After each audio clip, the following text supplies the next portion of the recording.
জয় যিশু, জয় পিতা পরমেশ্বর। আজকে আমরা 2 সামুয়েলের 3 অধ্যায় 1 থেকে 5 পদ পড়ব। দাউদের বলবৃদ্ধি ও অবনেরের মৃত্যু। শৈলের কুলে ও দাউদের কুলে পরস্পর অনেক দিন যুদ্ধ হইল। তাহাতে দাউদ বলবান হইয়া উঠিতে লাগিলেন, কিন্তু শৈলের কুল ক্ষীণ হইয়া পড়িতে লাগিল। আর হিব্রনে দাউদের কয়েকটি পুত্র জন্মিল। তাহার জ্যেষ্ঠ পুত্র অম্লন, সে যিসরায়েলীরা অহিনৈমের সন্তান।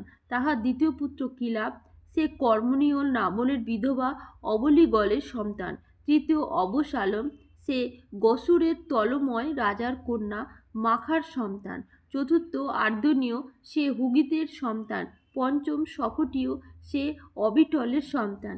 এবং জ্যেষ্ঠ তৃতীয়ম, সে দাউদের স্ত্রী ইগ্রার সন্তান। দাউদের এই সকল পুত্রের জন্ম হিব্রনে হইল। আমিন। এই ভিডিওটি লাইক ও শেয়ার করুন। আর এই চ্যানেলে পরমেশ্বরের আরও বচন শোনার জন্য প্লিজ সাবস্ক্রাইব করুন। পরমেশ্বর আপনাদেরকে আশীষ দিবেন।